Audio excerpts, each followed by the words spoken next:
जय मसीह की। जय मसीह की। जिंदगी के सफर में यीशु है तेरे साथ। जिंदगी के सफर में यीशु है तेरे साथ। तू भूलना नहीं, प्यार छोड़ना नहीं, यीशु का दामन। तू भूलना नहीं, प्यार छोड़ना नहीं, यीशु का दामन। यीशु का फजल तेरे साथ रहेगा, निराशा में नहीं आशा वो देगा। संकट के समय तुझे सहारा देगा, हाथों को थाम कर साथ चलेगा।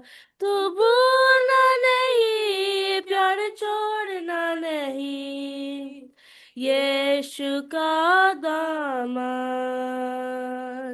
तू भूलना नहीं, प्यार छोड़ना नहीं, यीशु का दामन। जिंदगी के सफर में यीशु है तेरे साथ। दर्शन के साथ तुझे सेवा वो देगा, प्रभु की महिमा तेरे जीवन से होगी। भलाई से बुराई को जीत तू लेगा, विश्वास की दौड़ को पूरी करेगा। तू भूलना नहीं, प्यार छोड़ना नहीं, यीशु का दामन। तू भूलना नहीं, प्यार छोड़ना नहीं, यीशु का दामन। जिंदगी के सफर में यीशु है तेरे साथ। जिंदगी के सफर में यीशु है तेरे साथ। तू भूलना नहीं, प्यार छोड़ना नहीं, यीशु का दामन। तू भूलना नहीं, प्यार छोड़ना नहीं, यीशु का दामन। जिंदगी के सफर में यीशु है तेरे साथ। जिंदगी के सफर में यीशु है तेरे साथ।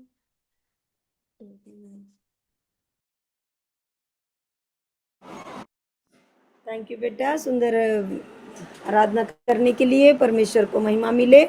आप दोनों को भी परमेश्वर बहुत आशीष देने पाए और भी परमेश्वर आराधना करने के लिए परमेश्वर और भी इस्तेमाल करें। हम प्रभु का धन्यवाद देते हैं। आइए आगे वचन की ओर जाएंगे, छोटी सी प्रार्थना करेंगे। सभी लोग आंखों को बंद करें। धन्यवाद स्वर्गीय पिता परमेश्वर, आपका धन्यवाद और स्तुति करते हैं प्रभु। पवित्र आत्मा प्रभु, आपके प्रियदास के द्वारा प्रभु सुंदर आराधना करने के लिए आपने आशीष अनुग्रह को दिया। धन्यवाद देते प्यारे पवित्र आत्मा। उसी प्रकार प्यारे परमेश्वर प्रभु राजा, हालेलुया प्रभु। वचन की ओर जाते प्रभु, वचन के द्वारा आप हमसे बोलिए, बातचीत कीजिए प्यारे परमेश्वर।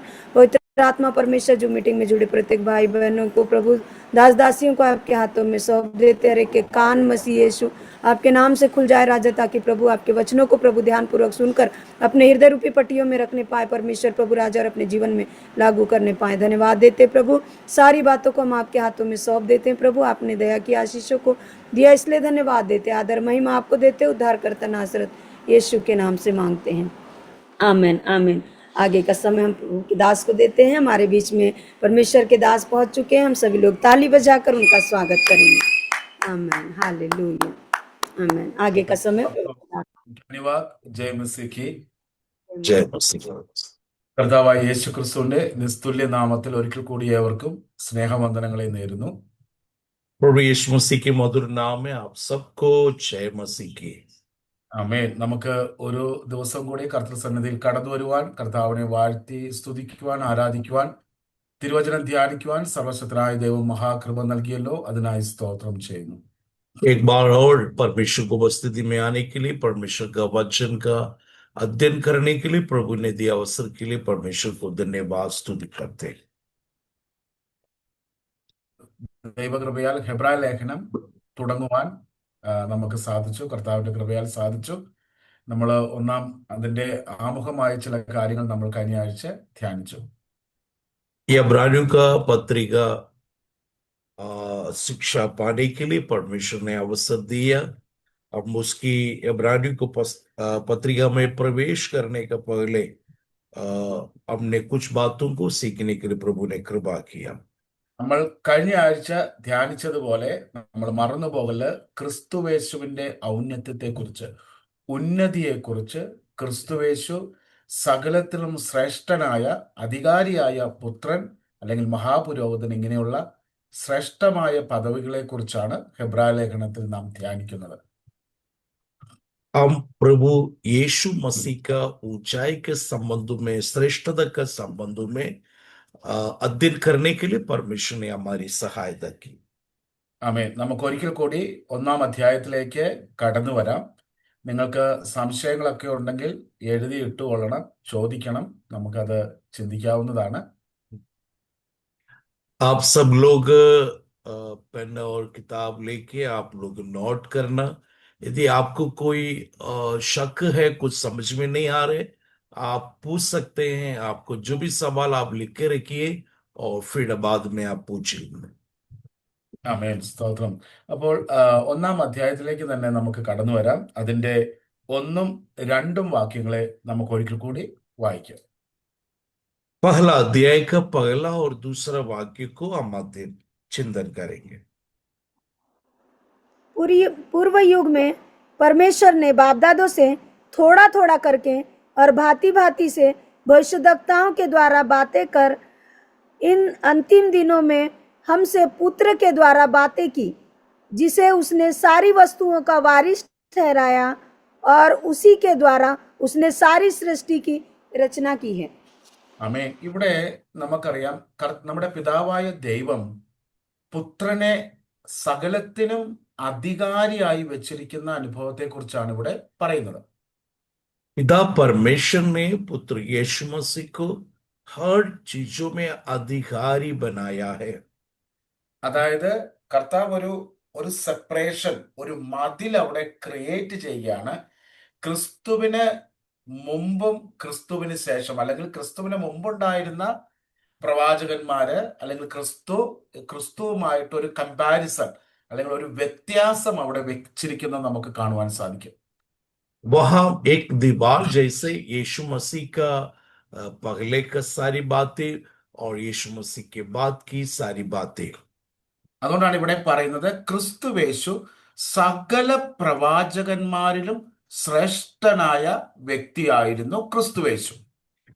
यह यीशु मसीह सारी भविष्यद्वक्ताओं से श्रेष्ठ करके जो समझा रहे हैं। നമ്മൾ തുടർന്ന് പഠിച്ചു വരുമ്പോൾ നമുക്ക് കുറച്ചും കൂടെ വ്യക്തമായിട്ട് മനസ്സിലാക്കുവാൻ സാധിക്കും. പുത്രനായ യേശു ക്രിസ്തുവിനെ കുറിച്ച് അധികാരിയായ പുത്രൻ എന്നാണ് വിശേഷിപ്പിക്കുന്നത്. यहाँ यीशु मसीह को अधिकारी मसीही करके यहाँ वर्णन किया है। ആമേൻ. ബാക്കിയുള്ള സകല പ്രവാചകന്മാരായിക്കോട്ടെ, ദൂതന്മാരായിക്കോട്ടെ, ശുശ്രൂഷകന്മാരായിക്കോട്ടെ, അവരെല്ലാം ദൈവത്തിന്റെ സേവകന്മാരാണ്. बाकी सभी दूध लोग, सेवक लोग, बाकी सभी लोग प्रभु की सेवक लोग है। ആമേൻ. അപ്പം നമുക്ക് മനസ്സിലായിക്കോണം, ഒരു ഭവനത്തിലെ വേലക്കാരനും അല്ലെങ്കിൽ ആ ഭവനത്തിലെ സെർവന്റും ആ ഭവനത്തിലെ അധികാരിയായ പുത്രനും തമ്മിലുള്ള വ്യത്യാസം വളരെ വളരെ വലുതാണ്. അതിന്റെ അന്തരം വളരെ വലുതാണ്. एक घर में वहां का जो सेवक लोग रहते हैं और उस घर का पुत्र भी रहते हैं, इन दोनों में बहुत अंतर होते हैं। ആമേൻ. അപ്പം നമ്മൾ മറന്നു പോകല്ലേ, ഇന്ന് നമ്മളോട് സംസാരിക്കുന്നത് പുത്രനിലൂടെയാണ്. आज हमसे जो बातें करते हैं पुत्र के द्वारा बातें करते हैं। നമ്മൾ ഈ വചനവും സുവിശേഷവും എല്ലാം നമ്മൾ ഇന്ന് പ്രാപിച്ചത് പുത്രനിലൂടെയാണ്. അധികാരിയായ പുത്രനിലൂടെയാണ് നമ്മൾ ഇതെല്ലാം പ്രാപിച്ചത്. अभी जो कुछ हमने पाया, परमेश्वर के वचन को हमने पाया, सब पुत्र के द्वारा हमने पाया है। അതുകൊണ്ട് എന്താ മെച്ചമെന്ന് വെച്ചാല് നമ്മൾ കൂടുതൽ അനുഗ്രഹീതരാണ്, ഭാഗ്യവാന്മാരാണ്. പുത്രനിൽ നിന്ന് നേരിട്ട് പ്രാപിക്കുവാനുള്ള ഭാഗ്യം നമുക്ക് ലഭിച്ചു. हम धन्य लोग हैं क्योंकि हम पुत्र से सीधे पाया है। ആമേൻ. നമ്മള് മത്തായി സുവിശേഷം നമ്മൾ ഓർക്കുന്നുണ്ടല്ലോ, മത്തായി സുവിശേഷത്തിൽ സ്വർഗസ്ഥനായ പിതാവേ എന്നുള്ള പ്രാർത്ഥന യേശുനാഥൻ പഠിപ്പിക്കുന്നുണ്ട്. हम सुसमाचार में पाए जाते हैं, वहां यीशु मसीह ने प्रार्थना करने सिखाया है। उसमें हे स्वर्गीय पिता करके पुकारते हैं। ആമേൻ. അപ്പൊ സ്വർഗീയ പിതാവേ എന്ന് ആദ്യമായിട്ട് പഠിപ്പിക്കുന്നത് കർത്താവായ യേശുനാഥനാണ്. हे स्वर्गीय पिता करके पहली बार हमें सिखाते हैं प्रभु यीशु मसीह। ആ പുത്രന് മാത്രമേ, ഒരു പുത്രത്വത്തിന്റെ സ്ഥാനത്ത് നിന്നുകൊണ്ട് മാത്രമേ നമുക്ക് ദൈവത്തെ പിതാവേ എന്ന് വിളിക്കുവാൻ സാധിക്കുകയുള്ളൂ. वो पुत्र के स्थान में हम जब आ जाएगा तभी हम हे पिता करके पुकार कर सकते हैं। ആമേൻ. അപ്പം നമ്മൾ ഇന്ന് എല്ലാവരും ക്രിസ്തുവേശുവിലൂടെ പിതാവായ ദൈവത്തെ അബ്ബാ പിതാവേ എന്ന് വിളിക്കുവാൻ ഒരു ഭാഗ്യം ലഭിച്ചിരിക്കുന്നു. अब यीशु मसीह के द्वारा हम अपने परमेश्वर को हे पिता करके पुकारने का, अब्बा पिता करके पुकारने का पुत्रत्व हमें मिला है। അതുപോലെ തന്നെ നമുക്ക് ആ സ്വർഗസ്ഥനായ പിതാവേ എന്നുള്ള പ്രാർത്ഥന നമ്മൾ ധ്യാനിക്കുമ്പോൾ നമുക്കറിയാം, അവിടെ യേശുനാഥൻ പഠിപ്പിക്കുന്നുണ്ട്, നിന്റെ ഇഷ്ടം സ്വർഗത്തിലെ പോലെ ഭൂമിയിലുമാകണമേ. उस प्रार्थना में जब सिखाते हैं तब प्रभु यीशु मसीह यही हमें सिखाता है, पिता आपका इच्छा जैसे स्वर्ग में होते हैं वैसे पृथ्वी पर भी हो जाए। ഇതുവരെ അങ്ങനെ ആരും പഠിപ്പിച്ചിട്ടില്ല. इस प्रकार कोई भी हमें सिखाया नहीं है। അല്ലെ? ഈ ശിഷ്യന്മാര്, ഈ ശിഷ്യലോക്, ഈ 12 ശിഷ്യന്മാര് അല്ലെങ്കിൽ അതിലധികമായ ശിഷ്യന്മാര്, യഹൂദ ലോകം, അവർ ആരും, പരീശന്മാരായിക്കോട്ടെ, യഹൂദ ലോകത്തിലെ ടീച്ചേഴ്സ് ആയിക്കോട്ടെ, അവർ ആരും ദൈവത്തെ പിതാവെന്ന് വിളിക്കുവാനോ കർത്താവെ നിന്റെ ഇഷ്ടം സ്വർഗത്തിലെ പോലെ ഭൂമിയിലാകണമോ എന്ന് ആരും പഠിപ്പിച്ചിട്ടില്ല. इस प्रकार चेले लोग या यहूदी लोग या फरीसी लोग इस प्रकार नहीं सिखाया, हे पिता तेरे राज्य पवित्र माना जाए, तेरी इच्छा स्वर्ग में होती है वैसे पृथ्वी पर हो जाए। इस കണ്ടോ प्रकार यीशु मसीह का अलावा कोई नहीं सिखाया। കണ്ടോ ഇതാണ് നാം പ്രാപിച്ച ഭാഗ്യം എന്ന് പറയുന്നത്. देखो यही हम पाए हुआ धन्य अवस्था। എന്തുകൊണ്ടാണ് യേശുനാഥൻ ഇങ്ങനെ പഠിപ്പിക്കാൻ പറ്റിയതെന്ന് അറിയാവോ? यीशु मसीह इस प्रकार क्यों सिखाया? അവൻ സ്വർഗത്തിൽ നിന്ന് ഇറങ്ങി വന്നവനായതുകൊണ്ടാണ് അവൻ ഇത്ര അധികാരത്തോടെ പഠിപ്പിക്കുവാനായിട്ട് സാധിച്ചത്. वो स्वर्ग से उतर के आया है, इसलिए अधिकार के साथ यीशु ने ये प्रार्थना में सिखाया। അതുപോലെ തന്നെ സ്വർഗത്തിലെ കാര്യങ്ങൾ എന്താണെന്നും ദൈവത്തിന്റെ ഇഷ്ടം എന്താണെന്നും ഒരു പിതാവിന്റെ ഇഷ്ടം എന്താണെന്നും മറ്റാരേക്കാളും നന്നായിട്ട് പുത്രൻ അറിയാം. स्वर्गीय पिता का इच्छा क्या है वो और कोई नहीं जानते, उसकी पुत्र ही जानते। ഞാൻ പറയുന്നത് ശരിയല്ലേ? ഒരു പിതാവിന്റെ ഇഷ്ടം സേവകന്മാർക്കാണ് അറിയാൻ പറ്റുന്നതും മക്കൾക്കാണോ അറിയാൻ പറ്റുന്നത്? एक पिता का इच्छा क्या सेवक लोग जानते, क्या पुत्र जानते? जानते हैं। അതുകൊണ്ടാണ് ആ പിതാവിന്റെ ഇഷ്ടത്തെ പുത്രന് നന്നായിട്ട് അറിയാം. അതുകൊണ്ടാണ് പുത്രൻ നമ്മളോട് സംസാരിക്കുന്നത്. पिता का इच्छा क्या है वो पुत्र जानता है, इसलिए पुत्र हमें इन बातों को सिखाते हैं। എന്നെ Yes. കേൾക്കുന്ന എന്നെ കേൾക്കുന്ന ദൈവജനമേ, ആ, നമ്മൾ നമുക്കറിയാമല്ലോ, നമ്മൾ എല്ലാവരും പ്രാപിച്ചിരിക്കുന്നത് ആ പുത്രന്റെ ആത്മാവിനെയാണ്. ആ പരിശുദ്ധാത്മാവിന്റെ അഭിഷേകമാണ് നമ്മുടെ മേലുള്ളത്. मेरे प्यारो, अपने पाई वो जो आत्मा है वो पुत्र का आत्मा है, वो पवित्र आत्मा के अभिषेक है। നമ്മളും പ്രാർത്ഥിച്ചോണം, കർത്താവേ, പിതാവിന്റെ ഇഷ്ടത്തെ ആ പുത്രന്റെ ആത്മാവിലൂടെ എന്നിൽ വെളിപ്പെടുത്തണമേ. हम प्रार्थना करना, प्रभु पिता का इच्छा है वो पुत्र के द्वारा मुझ पर प्रकट कर। അപ്പോഴാണ് നമുക്കും പുത്രനെ പോലെ അധികാരത്തോടെ ശുശ്രൂഷിക്കുവാനുള്ള കൃപ സർവശക്തനായ ദൈവം തരും. तब हम अधिकार के साथ सेवा करने के लिए प्रभु हमें सामर्थ देंगे। അല്ലെ, എന്നെ കേൾക്കുന്ന ദൈവത്തിന്റെ ദാസന്മാരെ, നിങ്ങൾ ഇപ്പോൾ ആഗ്രഹിക്കുകയാണ്, എനിക്കും ദൈവത്തിന്റെ അധികാരത്തോടെ, യേശുക്രിസ്തുവിന്റെ ആത്മാവിന്റെ അധികാരത്തോടെ ശുശ്രൂഷിക്കണമെന്ന് ആഗ്രഹിക്കുന്നുവെങ്കിൽ, मेरे प्यारो, मेरे जो बातों को सुनने वाला प्यारो, यीशु मसीह के अधिकार के साथ आपको सेवा करना है तो അങ്ങനെ നിങ്ങൾ ഒരു കാര്യം പ്രാർത്ഥിച്ചാൽ മതി. പിതാവിനോട് പ്രാർത്ഥിക്കണം, പുത്രന്റെ നാമത്തിൽ, കർത്താവേ, പിതാവിന്റെ ഹിതത്തെ എന്നെ അറിയിക്കുമാറാകണമേ. आप प्रभु से यही प्रार्थना करना है, पिता का इच्छा यीशु मसीह मुझे प्रकट कर। അപ്പൊ പിതാവിന്റെ ഇച്ഛയിൽ നിന്നുകൊണ്ട് നമ്മൾ ശുശ്രൂഷ ചെയ്യുമ്പോൾ നിശ്ചയമായിട്ടും അവിടെ ദൈവത്തിന്റെ മഹാകൃപ വ്യാപരിക്കും. पिता का इच्छा के अनुसार हम सेवकाई करेंगे तो परमेश्वर का अनुग्रह आपके सेवकाई में पाएंगे। ആമേൻ. അതുകൊണ്ടാണ് നമ്മൾ മനസ്സിലാക്കിക്കൊള്ളണം, നമ്മൾ ഇന്ന് ഭാഗ്യവാന്മാരാണ് ഒരു വശത്ത്, മറുവശത്ത് നമുക്ക് ഉത്തരവാദിത്വവും കൂടുതലുണ്ട്. എന്തെന്ന് വെച്ചാൽ നമ്മളോട് സംസാരിക്കുന്നത് പുത്രനാണ്. मेरे प्यारो, हमारी जिम्मेदारी बढ़ गया है क्योंकि हमसे बातचीत कर रहे पुत्र है, बातचीत कर रहे।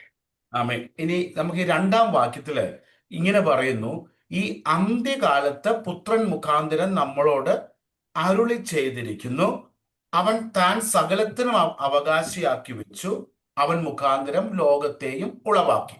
അപ്പൊ ഇവിടെ ഒരു കാര്യം പറയുന്നു, അന്ത്യകാലം എന്ന് പറയുന്നു. यह दूसरा वाक्य में इन अंतिम दिनों में, अंतिम, നമുക്കറിയാമല്ലോ, ആമേൻ, നമ്മൾ മറന്നു പോകരുത്, നമ്മൾ ഇത് ഹെബ്രായലേഖനം എഴുതിയിരിക്കുന്നത് നമ്മുടെ ഈ കാലഘട്ടത്തിനും ഏകദേശം 2000 അല്ലെങ്കിൽ 2000-ലധികം വർഷങ്ങൾക്ക് മുൻപ് എഴുതിയ ഒരു ലേഖനമാണ് ഈ ഹെബ്രായ ലേഖനം. ये इब्रानियों को पत्रिका है, 2000 साल पूर्व जो लिखा हुआ पत्रिका है। അല്ലെ, അന്ന് മുതൽ, ആ യേശുക്രിസ്തുവിന്റെ കാലം മുതൽ ഈ നിമിഷം വരെ ഈ കാലത്തെ ദൈവവചനം വിശേഷിപ്പിക്കുന്നത് അന്ത്യകാലമെന്നാണ്, അവസാന കാലമെന്നാണ്, അല്ലെങ്കിൽ അവസാന യുഗമെന്നാണ്. ये जो इब्रानियों को पत्रिका आरंभ में ही अंतिम दिनों बोलकर शुरुआत किया गया है। എന്തുകൊണ്ടായിരിക്കും അങ്ങനെ അവസാന കാലം, അന്ത്യകാലം എന്ന് വിശേഷിപ്പിക്കുന്നത്? എന്തുകൊണ്ടായിരിക്കും? क्या कारण है ये अंतिम दिनों करके जो बताने का कारण?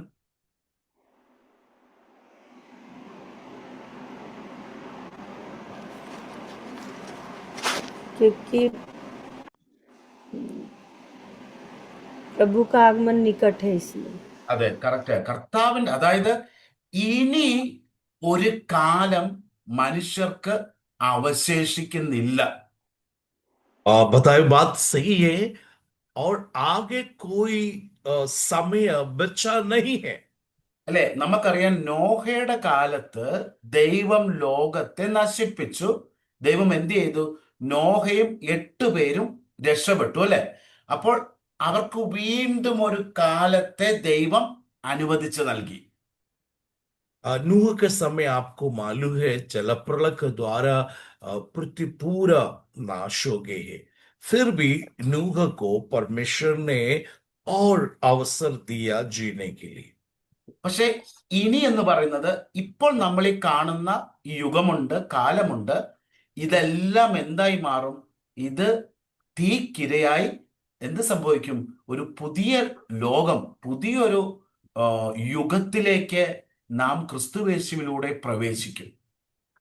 इस वर्तमान युग है, आग में जल के नाश हो जाएंगे, फिर एक नया युग आएंगे जो അ- परमेश्वर के साथ हम वास करेंगे। അതുകൊണ്ട് ഈ യുഗത്തിൽ മാത്രമേ ഒരു മനുഷ്യന് രക്ഷ പ്രാപിക്കുവാൻ സാധിക്കുകയുള്ളൂ. इसलिए इस वर्तमान युग में यदि कोई उद्धार पाना चाहते हैं, अभी है मौका। ഈ യുഗത്തിനൊരു അവസാനമുണ്ട്. इस युग का एक अंतिम है। ഈ യുഗം മാത്രമേ ഉള്ളൂ. സുവിശേഷം പ്രസംഗിക്കപ്പെടുന്ന യുഗം എന്ന് പറയുന്നത് ഈ യുഗം മാത്രമേ ഉള്ളൂ. इस सुसमाचार प्रचार करने वाले एक युग बोले तो अभी है।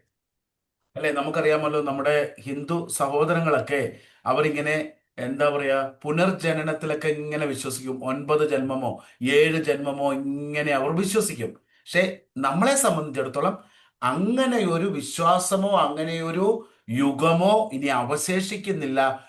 നമുക്ക് ഓരോരുത്തർക്കും ഒരേ ഒരു യുഗമേ അവശേഷിക്കുന്നുള്ളൂ. कई लोग कई पुनरुत्थान के बारे में विश्वास करते हैं। कई लोग कई योनि में जन्म होंगे, कई बार इस प्रकार की जो बातें करते हैं, परंतु हमें एक ही बार है। ആമേൻ. ഇനി നമുക്ക് 2 പത്രോസ് 2 പീറ്റർ ചാപ്റ്റർ 3 5 മുതൽ നമുക്ക് 7 വരെ ഒന്ന് വായിക്കാം. 5 to 7. दूस- 2 പീറ്റർ ചാപ്റ്റർ 3 5 to 7. दूसरा वे पत्रोस 3 अध्याय का 5 से 7।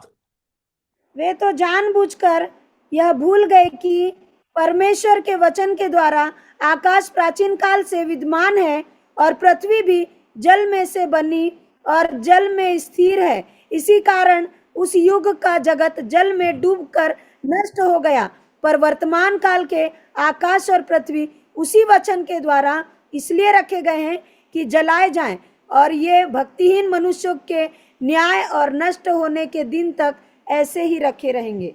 കണ്ടോ, ഇവിടെ നോക്കിക്കേ, ഈ ഒരു കാലഘട്ടത്തെ പത്രോസ് അപ്പോസ്തലൻ പറയുകയാണ് തീക്കായി സൂക്ഷിച്ചിരിക്കുന്നു. ഇത് അനേക പ്രവാചകന്മാർ പ്രവചിച്ചിട്ടുണ്ട്. പക്ഷെ പത്രോസ് അപ്പോസ്തലൻ പറയാണ് ഈ അന്ത്യകാലത്തെ ദൈവം തന്റെ ന്യായവിധിയുടെ തീക്കായി സൂക്ഷിച്ചിരിക്കുന്നു. मेरे प्यारो, 7 वाक्य में पर वर्तमान काल के आकाश और पृथ्वी उसी वचन के द्वारा इसलिए रखा गया है कि जलाए जाएं, और ये भक्तिहीन मनुष्य के न्याय और नष्ट होने के दिन तक ऐसे ही रखेंगे। കണ്ടോ, ഭക്തികെട്ട മനുഷ്യരുടെ നാശവും സംഭവിക്കാനുള്ള ദിവസത്തേക്ക് കാത്തുമിരിക്കുന്നു എന്നവർ മനസ്സോടെ മറന്നു കളയുന്നു. അപ്പോൾ നമ്മൾ മറന്നു പോകല്. നമ്മൾ പ്രാപിച്ചിരിക്കുന്ന ഈ ഭാഗ്യകരമായ രക്ഷയാണെന്നുള്ള ഒരു ബോധ്യം നമ്മുടെ ജീവിതത്തിൽ ഉണ്ടായിരിക്കണം. ഈ ലോകത്തെ കർത്താവ് തീക്കായി സൂക്ഷിച്ചിരിക്കുകയാണെന്നുള്ള ഒരു ബോധ്യവും നമുക്കുണ്ടായിരിക്കണം. मेरे प्यारो, इस पृथ्वी जलाया जाएगा, भक्तिहीन मनुष्य और न्याय नष्ट होने के दिन तक ऐसे ही रखेंगे। परमेश्वर एक दिन न्याय करने वाला है, ये पृथ्वी को नष्ट करने वाला है। ആമേൻ. അതുകൊണ്ടാണ് അന്ത്യകാലത്തിൽ വെളിപ്പെടുവാൻ ഇരിക്കുന്ന രക്ഷയെന്ന് പത്രോസ് പിന്നെ 1 പത്രോസിൽ നമ്മളെ വെളിപ്പെടുന്നതാണ്. അന്ത്യകാലത്തിൽ നമുക്ക് അതും കൂടെ ഒന്ന് വായിക്കാം. 1 പത്രോസ് 1 അധ്യായം അതിന്റെ 4 വാക്യം. 1 പീറ്റർ ചാപ്റ്റർ 1 വേഴ്സ് 4. पहला पत्रोस पहला अध्याय का वाक्य 4 हम पढ़ेंगे। अर्थात एक अविनाशी और निर्मल और अजर मिरास के लिए जो तुम्हारे लिए स्वर्ग में रखी है। 4 हाँ, 4 ही पड़ी बस। ഓക്കെ. അന്ത്യകാലത്തിൽ വെളിപ്പെടുവാനുള്ള രക്ഷ 3 ആണോ? 5 वाक्य 5। 5 വാക്യം. ഓക്കെ. की रक्षा परमेश्वर की सामर्थ से विश्वास के द्वारा उस उद्धार के लिए जो आने वाले समय में प्रकट होने वाली है की जाती है। കണ്ടോ, ആനേവാലെ സമയക്ക്, അതായത് ഈ അന്ത്യകാലത്തിൽ ഇപ്പോൾ ആയിരിക്കുന്ന കാലഘട്ടത്തിന്റെ അവസാനത്തിൽ ആനേവാല സമയ എന്താണ്? നമ്മുടെ രക്ഷയുടെ പൂർണ്ണമായ രക്ഷ, വിശ്വാസത്തിന്റെ അന്ധമായ രക്ഷ പ്രാപിക്കുവാനായിട്ടുള്ള ഒരു കൃപയിലേക്കാണ് ഞാനും നിങ്ങളുമൊക്കെ ഇന്ന് നമ്മൾ ക്ഷമയോടെ പ്രാർത്ഥനയോടെ കാത്തിരിക്കുന്നവരാണ്. എന്ത്? അന്ത്യമായ രക്ഷ ഈ യുഗത്തിൽ തന്നെ, നമ്മൾ ആയിരിക്കുന്ന യുഗത്തിൽ തന്നെ വെളിപ്പെടുമെന്നുള്ള ഒരു പ്രതീക്ഷയാണ് നമുക്കുണ്ടാവുന്നത്. मेरे प्यारो, हमारी अंतिम उद्धार की रक्षा हम इस वर्तमान में समय में ही पूरी होगा, यही हमारे विश्वास से वचन हमें सिखाते हैं। ആമേൻ, പ്രൈസ്. അതുകൊണ്ടാണ് ഇവിടെ അന്ത്യകാലത്തിൽ വെളിപ്പെടുവാൻ ക്രിസ്തുവേശു നമ്മളോട് കൂടെ, ക്രിസ്തുവിന്റെ ആത്മാവ് അല്ലെങ്കിൽ ക്രിസ്തു നമ്മളോട് സംസാരിക്കുന്നുവെന്ന് ഹെബ്രായ ലേഖനകാരൻ നമ്മെ പഠിപ്പിക്കുന്നത്. इसलिए इब्रानियों का जो पत्रिका हमें सिखाते हैं, दूसरा वाक्य पहला अध्याय का, अंतिम दिनों में हमें से पुत्र के द्वारा बातें की। ആമേൻ. എന്നിട്ട് നമ്മൾ ഈ ആദ്യ ഹെബ്രായ ലേഖനത്തിലേക്ക് നമുക്ക് മടങ്ങി വരാം. 1-ാം അധ്യായത്തിൽ അതിന്റെ 1 മുതൽ 3 വരെയുള്ള വാക്യങ്ങളെ നമ്മെ പഠിപ്പിക്കുന്നത് ക്രിസ്തുവേശു സകല പ്രവാചകന്മാർക്കും ഉന്നതനായ ശ്രേഷ്ഠനായ ദൈവപുത്രൻ എന്നും അധികാരിയായ പുത്രൻ എന്ന് ദൈവത്തിന്റെ വചനം നമ്മളെ പഠിപ്പിക്കുന്നു. इब्रानियों की पत्रिका पहला अध्याय का पहला वाक्य से तीसरे वाक्य तक हमें ये शिक्षा देते हैं, यीशु मसीह स्वर्गदूतों से, भविष्यद्वक्ताओं से सबसे श्रेष्ठ है करके हमें सिखाते हैं। ആമേൻ. അതുകൊണ്ടാണ് ഇവിടെ ഈ 2-ാം വാക്യത്തില് കർത്താവായ യേശുനാഥനെ സകലത്തിനും അവകാശിയാക്കി വെച്ചു. നമുക്ക് അതിനോടനുബന്ധിച്ച് ഒരു വാക്യം കൂടെ വായിക്കാം. മത്തായി സുവിശേഷം 28-ാം അധ്യായം അതിന്റെ 23. മത്തായി സുവിശേഷം 28-ാം അധ്യായം मत्ती सुसमाचार 28 अध्याय का 19 18, 18 and 19. 18 और 19 वाक्य। मत्ती सुसमाचार 28 अध्याय का 18 और 19 वाक्य। यीशु ने उनके पास आकर कहा, स्वर्ग और पृथ्वी का सारा अधिकार मुझे दिया गया है, इसलिए तुम जाओ, सब जातियों के लोगों को चेला बनाओ और उन्हें पिता, पुत्र और पवित्र आत्मा के नाम से बपतिस्मा दो। ആമേൻ. കണ്ടോ, ഇവിടെ നോക്കിക്കേ, സ്വർഗത്തിലെയും ഭൂമിയിലെയും സകല അധികാരവും സർവശക്തനായ ദൈവം, പിതാവായ ദൈവം എനിക്ക് നൽകിയിരിക്കുന്നു. കർത്താവ്, അതുകൊണ്ടാണ് ഇവിടെ ഹെബ്രായ ലേഖനകാരൻ വിളിച്ചു പറയാണ് പിതാവായ ദൈവം. അപ്പം നമ്മൾ മറന്നു പോകല്, പിതാവായ ദൈവമാണ് സകലത്തെയും സൃഷ്ടിച്ചത്, സകലത്തിന്റെയും ഉടയവനാണ്, സകലത്തിന്റെയും ദാതാവ് അവനാണ്. അവന് തന്റെ പുത്രനെ സകലത്തിനും അധികാരിയാക്കി വെച്ചു. मेरे प्यारो, यहाँ हमने पढ़ा है स्वर्ग और पृथ्वी का सारे अधिकार मुझे दिया गया है। सारी सृष्टि का मालिक, सब कुछ बनाया हुआ परमेश्वर अपने पुत्र यीशु मसीह को सबके ऊपर अधिकारी बनाया है। അല്ലെ, നമുക്ക് ഇപ്പൊ ഒരു മകൻ ഉണ്ടെന്ന് വിചാരിക്കുക. അല്ലെ, ഒരു മകൻ, ഏകജാതനായ ഒരു പുത്രൻ നമുക്കുണ്ടെങ്കിൽ അവനെ നമ്മുടെ സകല സ്വത്തിനും അവകാശി അവനായിരിക്കും. അല്ലെ, നമ്മൾ അവനെ സകല സ്വത്തിനും അവകാശിയാക്കി അവനെ വെക്കും. എന്നിട്ട് ആ സ്വത്തിനെ ക്രയവിക്രയം ചെയ്യുവാൻ, അതിന് ഏത് രീതിയിൽ കൈകാര്യം ചെയ്യുവാനും ആ പുത്രന് അധികാരമുണ്ടായിരിക്കും. എന്തെന്നാൽ പിതാവ് പുത്രനെ സകലത്തിനും അവകാശിയാക്കി വെച്ചിരിക്കുകയാണ്. समझ लीजिए, आप एक पिता का पुत्र है, तो पुत्र है तो सारी धन दौलत का सबके अधिकारी है, और वो ही बारिश है। इसलिए उनकी जमीन जात का जो भी हो, क्रय विक्रय करने के लिए, उनको बेचने के लिए, जो भी करने के लिए उस पुत्र के पास अधिकार है। നമ്മൾ ഓർക്കുന്നുണ്ടോ, ഫിലിപ്പിയ ലേഖനം പഠിച്ചപ്പോൾ അവസാന അധ്യായം പഠിപ്പിച്ചപ്പോൾ പൗലോസ് ഒരു വാക്യം പറയുന്നില്ലയോ?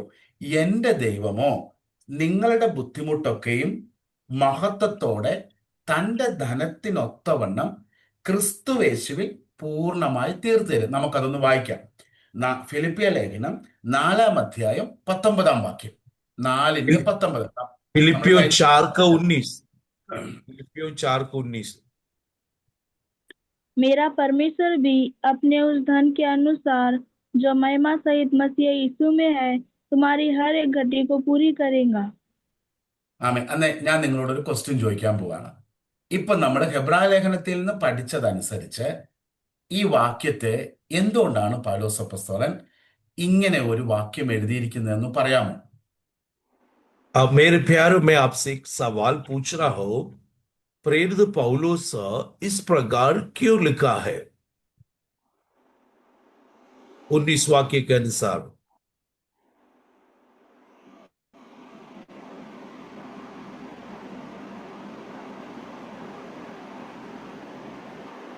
क्योंकि यीशु मसीह अपने पिता का वारिस है, इसलिए उसने हमको भी वारिस बनाया है.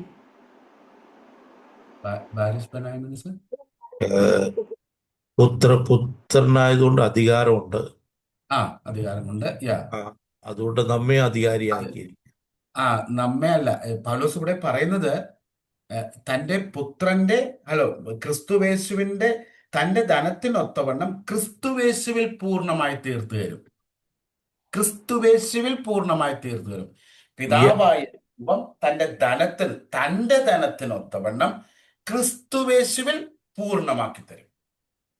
यहाँ जो है अब जो महिमा सहित मसीह यीशु में तुम्हारी हर एक घटी को पूरी करेंगे. यीशु मसीह में.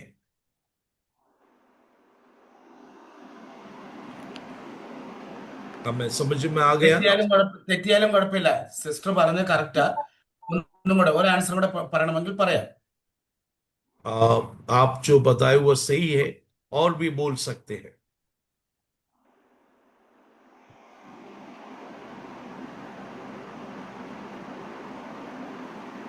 और भी कोई बोलिए.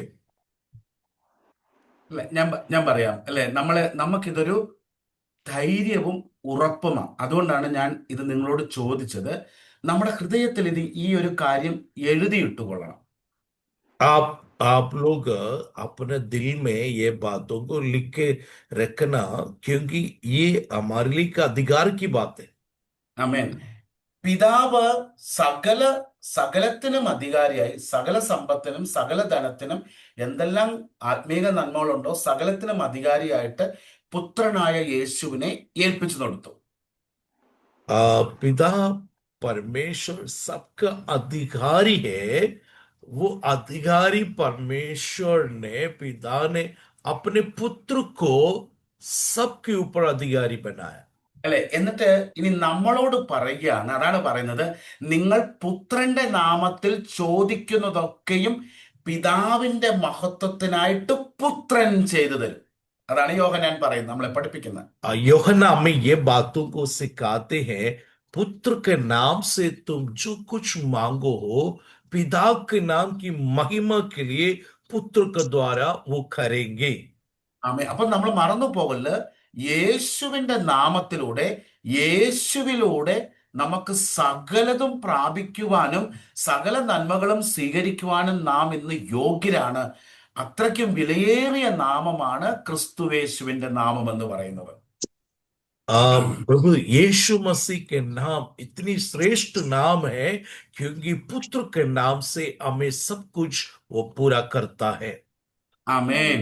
आमीन. മനസ്സിലായില്ലേ? ഞാനൊരു എക്സാമ്പിൾ ഞാൻ പറയാം. ജോസഫിന്റെ കഥ ഓർമ്മയുണ്ടോ? നമ്മൾ ഉൽപ്പത്തി പുസ്തകത്തില് मैं आपको एक उदाहरण बताना चाहते हैं. उत्पत्ति पुस्तक में जोसेफ के बारे में क्या आप जानते हैं? അല്ലെ, ക്ഷാമം വന്നപ്പോൾ ജോസഫ് എന്ത് ചെയ്തു? ധാന്യങ്ങളെല്ലാം ശേഖരിച്ച് കളപ്പുരകൾ നിറച്ചു. जब अकाल आया, जोसेफ ने अपने पूरा गोदाम में पूरा अनाज से भर दिया. ആമേൻ. എന്നിട്ട് ഫറവോൻ എന്ത് ചെയ്തു? ഫറവോന് ജോസഫിനെ വലിയ കാര്യമായതുകൊണ്ട് ഫറവോൻ ജോസഫിനെ സകലത്തിനും അധികാരിയാക്കി വെച്ചു. जो फिरौन राजा है जोसेफ से बहुत प्रेम करता था, इसलिए जोसेफ को सबके ऊपर अधिकारी बनाए। അല്ലെ, ഫറവോൻ അറിയാം ജോസഫ് വളരെ ന്യായത്തോടും നീതിയോടും കൂടെ കാര്യങ്ങൾ ചെയ്യുകയുള്ളെന്ന് ഫറവോന് ബോധ്യമായിരുന്നു. फरौन को ये बात अच्छी तरह से मालूम है, जोसेफ ये सारे काम बहुत व्यवस्थित रूप में करेंगे करके मालूम है। അല്ലെ, അതുകൊണ്ട് ജോസഫ് എന്ത് ചെയ്തു? അവനെല്ലാം ബുദ്ധിയോടെ ജ്ഞാനത്തോടെ എല്ലാവർക്കും അത് പങ്കുവെച്ചു കൊടുത്തു. इसलिए जोसेफ बड़ी ज्ञान के साथ बुद्धिमानी से सब कुछ बराबर सबको बांट कर देने लगा। അപ്പോഴാണ് നമുക്കറിയാമല്ലോ യാക്കോബും തന്റെ മക്കളും കൂടെ ക്ഷാമകാലത്ത് ധാന്യത്തിനായിട്ട് ഈജിപ്തിലേക്ക് കടന്നു വന്നു. इसलिए जोसेफ का भाई लोग अकाल का समय में धान बटोरने के लिए इजिप्ट में पहुंच गया। അല്ലെ, ആ സഹോദരന്മാരെ എല്ലാം ആര് പോഷിപ്പിച്ചു? उन भाइयों का पालन पोषण किसने किया? उनका भाई यूसुफ ने। അല്ലെ, ജോസഫിനെ കിയ, റൈറ്റ്? ജോസഫ് जोसेफ ने किया। സകല സഹോദരന്മാരെയും എന്ത് ചെയ്തു? ജോസഫ് പോഷിപ്പിച്ചു. जोसेफ ने अपने भाइयों को सबका पालन पोषण किया। അത് ആരനുവദിച്ചത് കൊണ്ടാണ് ജോസഫിന് അങ്ങനെ ചെയ്യുവാൻ പറ്റിയത്? जोसेफ इस काम कैसे किया, किसका अधिकार से किया? फिरौन का। ഫറവോൻ അധികാരം നൽകിയത് കൊണ്ട് ജോസഫിന് അത് ചെയ്യുവാൻ സാധിച്ചു.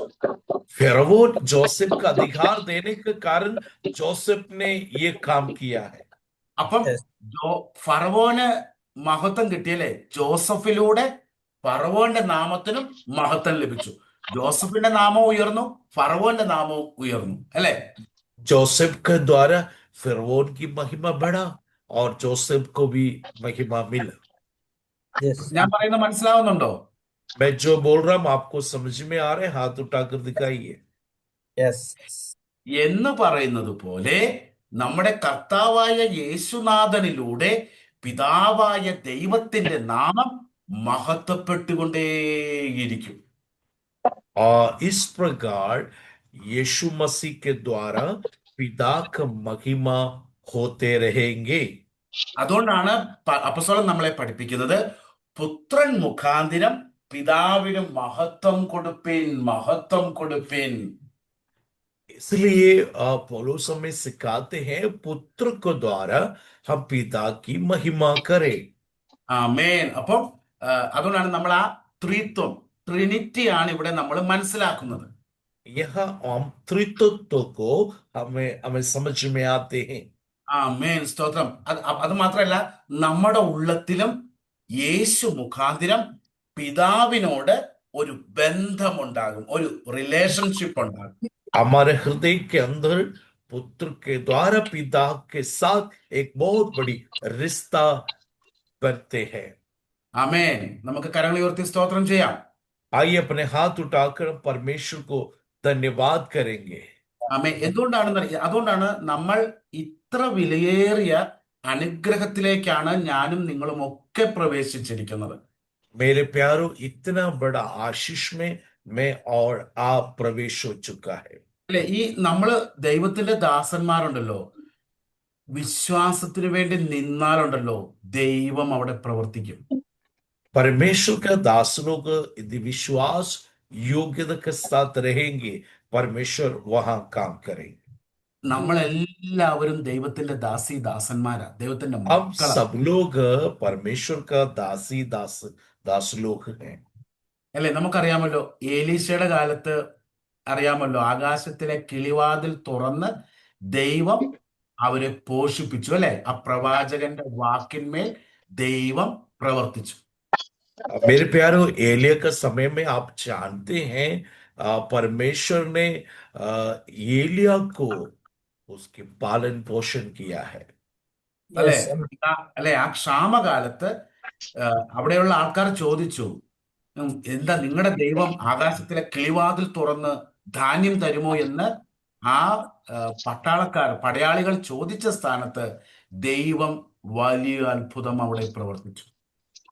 वहां लोगों ने पूछा, वो सेना ने पूछा, क्या तुम्हारा परमेश्वर द्वार खोल के क्या तुमको खिलाएंगे, ऐसा पूछा था। എന്നാൽ ദൈവം പിറ്റേന്ന് തന്നെ അതിലും അത്ഭുതകരമായ രീതിയിൽ ദേശത്തെ ക്ഷാമം മാറ്റുവാൻ യവവും ഗോതമ്പും ഒക്കെ ധാരാളമായി ജനത്തിന് നൽകുവാൻ ദൈവം മുഖാന്തിരം ഉണ്ടാക്കി. एलिया का उस वचन के अनुसार परमेश्वर ने दूसरे दिन ही उस अकाल का समय में उनका गेहूं एवं सब कुछ देकर परमेश्वर ने उन्हें आशीष दी। അത് എന്തുകൊണ്ടാന്ന് വെച്ചാൽ പ്രവാചകൻ ദൈവത്തിൽ ഉറച്ചു നിന്നുകൊണ്ട് ദൈവത്തിലുള്ള വിശ്വാസത്തെ ഏറ്റുപറഞ്ഞു. पवित्रता प्रभु पर मजबूत होकर विश्वास की शब्द को कहा। നമ്മളെല്ലാവരും ക്രിസ്തുവേശുവിന്റെ വിശ്വാസം പ്രാപിച്ചവരാണ്. आप सब लोग यीशु मसीह का विश्वास को पाए वो लोग। ആരും വിശ്വാസത്തിൽ ക്ഷീണിച്ചു പോകണമെന്ന് ദൈവം ആഗ്രഹിക്കുന്നില്ല. कोई भी विश्वास में कमजोर हो जाए परमेश्वर नहीं चाहते। നമ്മളെല്ലാവരും വിശ്വാസത്തിൽ ഉറച്ചു നിൽക്കുന്നവരാകണമെന്ന് ദൈവം ആഗ്രഹിക്കുന്നു. अब सब लोग विश्वास में मजबूत होना परमेश्वर चाहता है। ആമേൻ. നമുക്കിനി ഒരു വാക്യം കൂടെ വായിച്ചിട്ട് അവസാനിപ്പിക്കാം. ഞാൻ അവിടെയും ഒരു ക്വസ്റ്റ്യൻ ചോദിക്കാൻ പോവാ, അല്ലെങ്കിൽ നിങ്ങൾക്ക് ചിലപ്പോൾ ആ ഡിസ്ട്രാക്ഷൻ ഉണ്ടാകരുത്. ഇവിടെ ഈ രണ്ടാമത്തെ ഹെബ്രായ ലേഖനത്തിലേക്ക് നമുക്ക് മടങ്ങി വരാം. രണ്ടാമത്തെ വാക്യത്തിന്റെ അവസാന ഭാഗം, അവൻ മുഖാന്തിരം ലോകത്തെയും ഉണ്ടാക്കി. यह लिखा है उसी के द्वारा, दूसरा वाक्य का इब्रानियों पहला अध्याय का दूसरा वाक्य आखिरी पद हम ध्यान दे रहे हैं, और उसी के द्वारा अपनी सारी सृष्टि का रचना की। आपसे एक सवाल पूछ रहा हूं, അല്ലെ, ഇതൊരു ആത്മീക എന്തുകൊണ്ടായിരിക്കാം ഇങ്ങനെ എഴുതിയിരിക്കുന്നത്? ക്രിസ്തു മുഖാന്തിരം ലോകത്തെ ഉണ്ടാക്കി എന്ന് എന്തുകൊണ്ടാണ് വചനം എഴുതിയിരിക്കുന്നത്? ഒന്ന് പറയാമോ? यह क्यों ऐसा लिखा है? आपसे सवाल पूछ रहे, यह क्यों ऐसा लिखा है? वो उसी के द्वारा उसने सारी सृष्टि की रचना की। आप जवाब दीजिए माइक खोल के।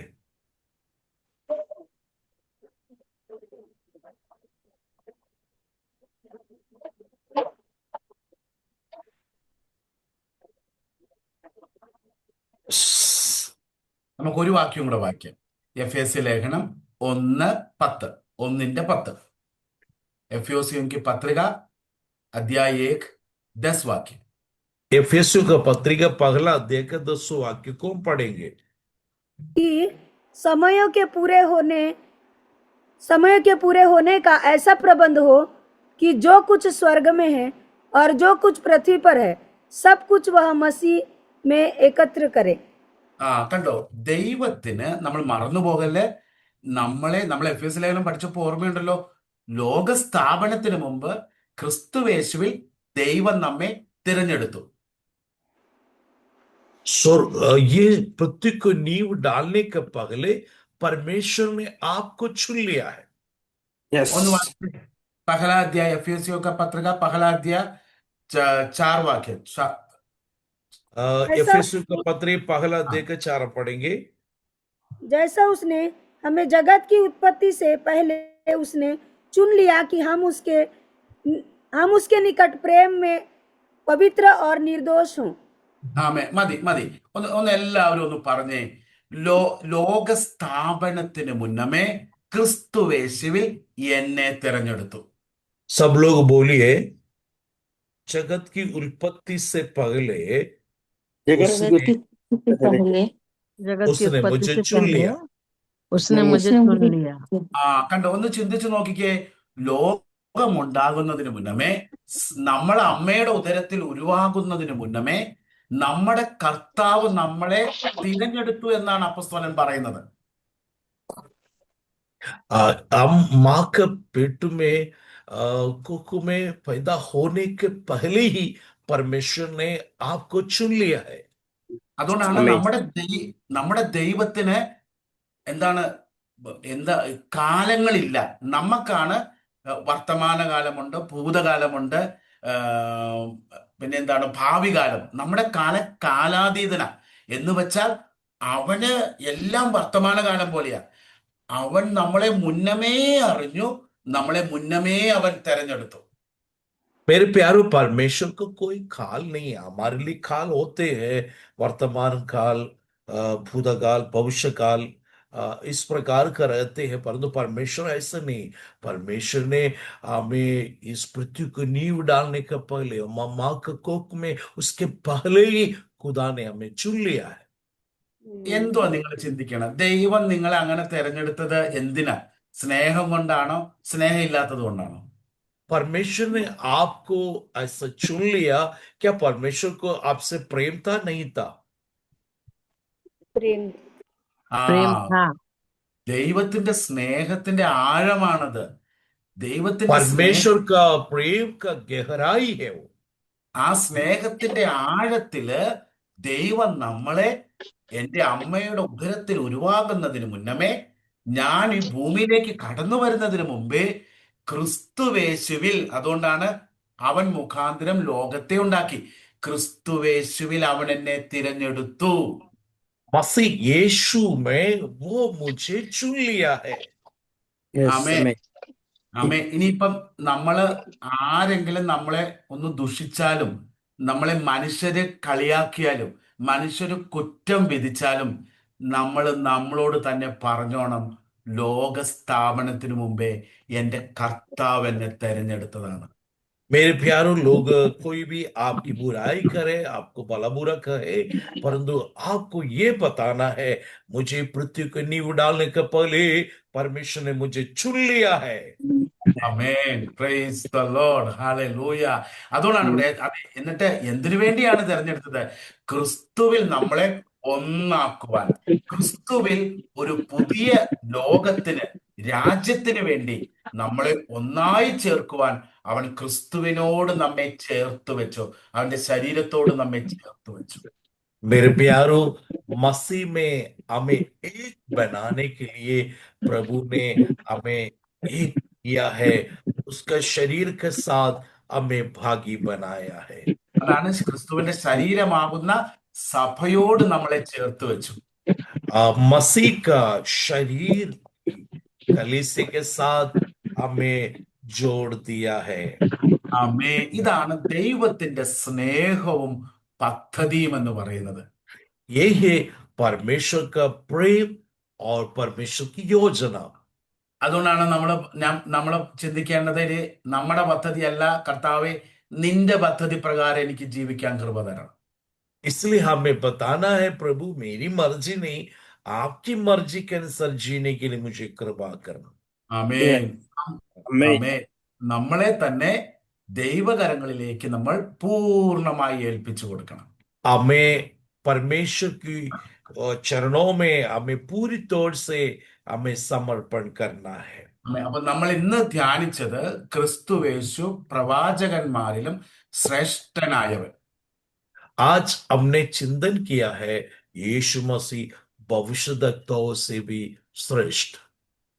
പ്രവാചകന്മാര് ദൈവഭവനത്തിൽ സേവകന്മാരായിരുന്നു. जो भविष्यद्वक्ता है उनकी सेवक लोग हैं। എന്നാൽ നമ്മുടെ കർത്താവായ യേശുനാഥൻ ദൈവഭവനത്തിൽ അധികാരിയായ ദൈവത്തിന്റെ പുത്രനായിരുന്നു. मेरे प्यारो, हमारा प्रभु यीशु मसीह पिता के घर में वो अधिकारी है। ആമേൻ. Yes. ആമേൻ. അതുപോലെ തന്നെ പിതാവിന്റെ സകല അധികാരത്തിനും, സകല സമ്പത്തിനും, സകല ധനത്തിനും നമ്മുടെ പുത്രനായ യേശുനാഥൻ അധികാരിയായിട്ടാണ് വാഴുന്നത്. मेरे प्यारो, सारी सृष्टि के ऊपर, सारे धन के ऊपर, सबके ऊपर हमारे यीशु अधिकारी है। ആമേൻ. അഞ്ചാമതായിട്ട് നമ്മൾ കണ്ടു, അനേക കാര്യങ്ങൾ കണ്ടു. അഞ്ചാമതായിട്ട് നമ്മൾ കണ്ടു, ലോകസ്ഥാപനത്തിന് മുന്നമേ ക്രിസ്തുവേശുവിൽ ക്രിസ്തുവിന് വേണ്ടി എന്നെ തെരഞ്ഞെടുത്തു. पृथ्वी को नींव डालने के पहले प्रभु ने परमेश्वर का काम के लिए मुझे चुन लिया है। ആമേ. ഇനി ഞാൻ എന്റേതല്ല, എൻ്റെ കർത്താവിന്റെ ഇഷ്ടമാണ് ഞാൻ അന്വേഷിക്കുകയും ഞാൻ അതിനുവേണ്ടിയാണ് ജീവിക്കുന്നതെന്നുള്ള ബോധ്യം നമുക്കുണ്ടായിരിക്കണം. अभी मैं मेरे लिए नहीं, मेरे परमेश्वर के लिए, मेरी परमेश्वर की इच्छा के लिए मैं आगे का जीवन बिताऊंगा। ആമേൻ. അപ്പോൾ ഈ വചനങ്ങളാല് ദൈവമായ കർത്താവ് നമ്മെ സഹായിക്കട്ടെ, അനുഗ്രഹിക്കട്ടെ. നിങ്ങൾ ഈ വചനം ധ്യാനിക്കണം, ഇടയ്ക്കൊന്നെടുത്ത് വായിച്ചു നോക്കണം. ഇത് ഹെബ്രായ ലേഖനം വളരെ അനുഗ്രഹീതമായ ഒരു ലേഖനമാണ്. നമ്മളത് വായിച്ച് ധ്യാനിക്കുവാണെങ്കിൽ നമുക്ക് വളരെ ബ്ലെസ്സിങ് ആയിരിക്കും, വിടുതലായിരിക്കും. ധ്യാനിക്കണം. സംശയമുണ്ടെങ്കിൽ മറക്കാതെ ചോദിക്കണം. ये वचन को आप ध्यान करना, आज बंद मत करना। आप फिर से अपने घर में बैठकर इसके अध्ययन करना, पढ़ना और प्रभु में बढ़ना। Yes, ആമേൻ. Amen. നമുക്കൊരു വാക്ക് പ്രാർത്ഥിക്കാം. പരിശുദ്ധ നിത്യമായ ഞങ്ങളുടെ സ്വർഗീയ പിതാവേ, पवित्र स्वर्गीय पिता, കർത്താവെ, അവിടുത്തെ പാദപീഠത്തെങ്കിലേക്ക് ഈ പകൽക്കാലം അടിയങ്ങൾ കടന്നു വരുന്നു. സഭയായി കുടുംബമായി കടന്നു വരുന്നു. आपकी उपस्थिति में हम घर घर हम सब मिलके आपकी उपस्थिति में आते हैं। കർത്താവെ, നിന്റെ സ്നേഹത്താൽ ഞങ്ങളെ ലോകസ്ഥാപനത്തിന് മുമ്പേ ക്രിസ്തുവിൽ ഞങ്ങളെ തെരഞ്ഞെടുത്തുവല്ലോ. प्रभु, आपका प्रेम में ये पृथ्वी को नींव डालने के पहले ही आपने हमको चुन लिया है। ക്രിസ്തുവിന് വേണ്ടിയാണല്ലോ അവിടുന്ന് ഞങ്ങളെ തെരഞ്ഞെടുത്തത്. കർത്താവെ, प्रभु, मसीह के लिए हमें आपने चुन लिया है। ഞങ്ങൾ അതിനായി സ്തോത്രം ചെയ്യുന്നു. കർത്താവെ, हम उसके लिए धन्यवाद करते पिता। കർത്താവെ, നിന്റെ ആഴമേറിയ സ്നേഹത്തിനായി ഞങ്ങൾ കോടാനുകോടി നന്ദി കരേറ്റുന്നു. അപ്പച്ചാ, സ്തോത്രം. प्रभु, आपका गहरा प्रेम के लिए हम कोटि कोटि धन्यवाद करते हैं। കർത്താവെ, ഇന്ന് ആരാധന ലീഡ് ചെയ്ത ദൈവത്തിന്റെ ദാസന്മാർക്കായി സ്തോത്രം ചെയ്യുന്നു. आज आराधना लीडिंग किया प्रभु का दास दासियों के लिए धन्यवाद करते हैं। പാസ്റ്റർ ഗുണിറാംജി, കൽപ്പനാജി, സംഗീതാജി, എല്ലാവരെയും അവിടുത്തെ എല്ലാ ദാസന്മാരെയും അവിടുത്തെ കരങ്ങളിലേക്ക് ഏൽപ്പിച്ച് പ്രാർത്ഥിക്കുന്നു. पास्टर गुणराम जी, कल्पना जी, संगीता जी को आपके हाथ में सौंप देते हैं। ആമേൻ. Yes. ഇത് കർത്താവിന്റെ ദാസൻ ജോസഫ് ജോൺ പാസ്റ്ററിനായി സ്തോത്രം ചെയ്യുന്നു. ട്രാൻസ്ലേറ്റ് ചെയ്യുവാൻ കൃപ കൊടുത്തതിനായി കർത്താവിന് നന്ദി കരേറ്റുന്നു. प्रभु का दास Yes. जोसेफ जॉन के लिए हम प्रार्थना करते हैं, अनुवाद करने के लिए आपने सहायता की, हम आपको धन्यवाद करते हैं। എല്ലാ കർത്താവിന്റെ ദാസന്മാരെയും കുടുംബങ്ങളെയും അവിടുത്തെ കരങ്ങളിലേക്ക് ഏൽപ്പിക്കുന്നു. അവിടുന്ന് അനുഗ്രഹമായിട്ട് അവരെ നടത്തുമാറാകണമേ എന്ന് അവിടുത്തോട് പ്രാർത്ഥിക്കുന്നു. सभी दासों को लिए प्रार्थना करते हैं, उन्हें बड़ी आशीष के साथ आगे बढ़ाइए प्रभु। കർത്താവെ, Yes. ഈ മീറ്റിംഗ് ഹല്ലേലൂയ ഒരു അനുഗ്രഹമായി തീരട്ടെ. ദൈവമേ, ഞങ്ങളുടെ മധ്യേ അടയാളങ്ങളും അത്ഭുതങ്ങളും രോഗശാന്തികളും വിടുതലുകളും ഈ ശുശ്രൂഷയിലൂടെ നടക്കുമാറാകട്ടെ എന്ന് പ്രാർത്ഥിക്കുന്നു. प्रभु जी, इस सेवकाई के द्वारा बहुत छुटकारे, आशीषें, चंगाइयां होने दी प्रभु जी। കർത്താവെ, ദൈവത്തിന്റെ മഹത്വം ഈ ശുശ്രൂഷയുടെ മധ്യേ വെളിപ്പെടുമാറാകണമേ എന്ന് പ്രാർത്ഥിക്കുന്നു. प्रभु, इस सेवकाई के बीच में आपकी महिमा प्रकट होने दी। ഒരിക്കൽ കൂടി നിന്റെ നാമത്തെ വാഴ്ത്തുന്നു. ദൈവകരങ്ങളിലേക്ക് എല്ലാവരെയും ഏൽപ്പിച്ച് പ്രാർത്ഥിക്കുന്നു. അവിടുന്ന് സഹായിച്ച एक बार और प्रभु आपके हाथ में हम समर्पण करते हैं। അവിടുന്ന് Yes. കർത്താവെ, യേശുക്രിസ്തുവിന്റെ ധന്യനാമത്തിൽ യാചിക്കുന്നു. കൃപ തോന്നി ദൈവം കേൾക്കണം. സ്വർഗീയ പിതാവേ, ആമേൻ. प्रभु यीशु मसीह के मधुर नाम में हम समर्पण करते हैं। आमीन, आमीन, आमीन। आमीन। सबको जय मसीह की। धन्यवाद। जय मसीह की जय। जय मसीह की जय मसीह की।